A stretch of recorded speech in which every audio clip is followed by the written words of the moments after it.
꿈속에선 아무리 대단한 게 등장해도 결국 꿈이 아닌 게 없습니다. 모든 꿈은 결국 다 의식, 즉 마음의 환영 활동놀이에 지나지 않습니다. 마찬가지로 이 세상이란 눈앞의 소식들도 마찬가지로 이것 하나입니다. 이것을 마음, 성품, 참나, 진여자리라고 하지만 생각, 분별 속에서 그렇게 아는 것은 아무 소용없습니다.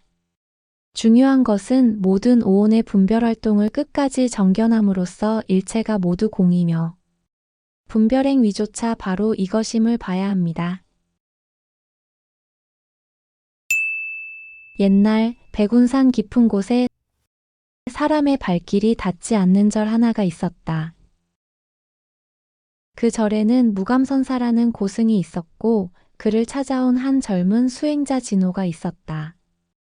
진호는 한때 무관의 길을 걷던 자였다.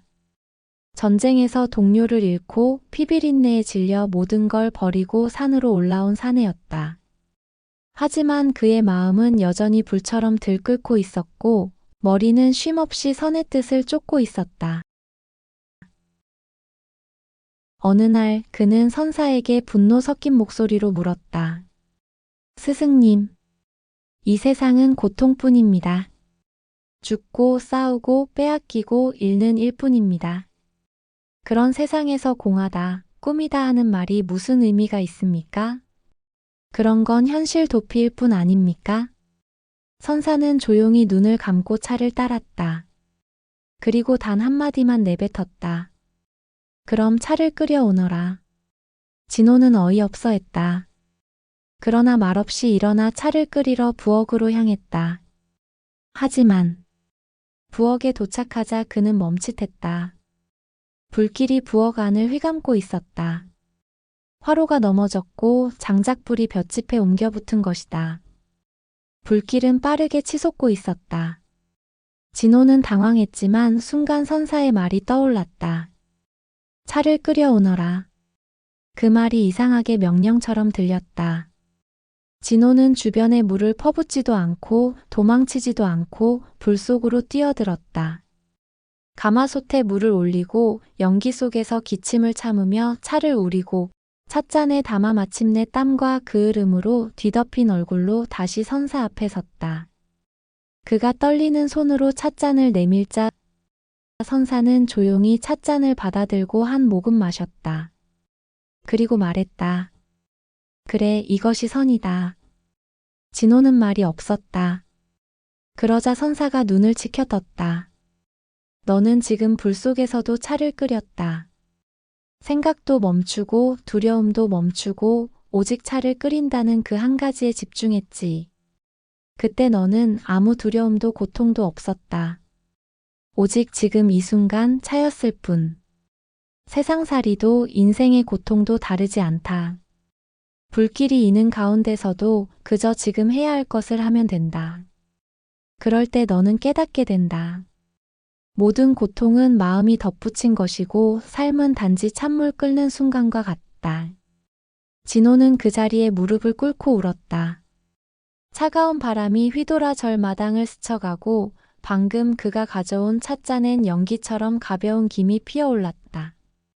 그 안엔 세상의 모든 전쟁, 모든 분노, 모든 삶이 텅 빈 찬물처럼 조용히 흔들리고 있었다. 그날 이후 진호는 더 이상 선의 뜻을 묻지 않았다. 그는 다만 날마다 조용히 차를 끓였다. 그리고 날마다 세상의 불길 속에서 차 한 잔을 얻었다. 우리는 무수한 변화와 모진 풍파를 경험하며 살았지만 대부분은 이제 거의 다 기억에서 지워졌거나 그때 그 강했던 힘을 잃고 아련하게 남아있을 뿐입니다. 다시 그걸 되돌아보니 그 수많은 일들의 본질은 그저 공자리와 화살표뿐 아닌가요? 이것을 또 관념과 생각으로 그렇네 하지 마시고 정말로 깊이 느껴보세요. 내가 그토록 두려워하고 근심 걱정하며 피하고자 했던 일들도 그 본질을 정견해 본다면 그냥 그림자 같은 상상에 내가 강력한 힘을 줘서 그리 된 것일 뿐입니다. 인생의 모든 것의 본질이 정말로 다 그렇습니다. 나를 그렇게 힘들게 하고 고통을 줬던 상대도 그는 단지 그렇게 언행했을 뿐. 거기에다 생각 감정으로 온갖 해석과 이야기를 붙여 소설과 영화를 만든 존재는 바로 다름 아닌 나입니다. 게다가 나란 것조차 그저 살아있는 공자리가 몸을 나라고 꿈꾸며 착각 속에 깊이 빠져서 물질에 매달려 아등바등 살아왔던 것뿐이었습니다. 밤에 공자리가 사라지면 이 몸과 세상도 사라집니다. 그래서 삶이 온통 꿈이란 것입니다. 사실 꿈이나 현실이나 다 공자리 바탕이 화살표의 활동뿐이란 점에선 본질적으로 차이가 없습니다. 그걸 다르다고 하는 것은 오직 우리 생각 분별일 뿐입니다. 그러므로 깨어나려면 삶을 가장 단순하게 보아야 합니다. 이게 선입니다.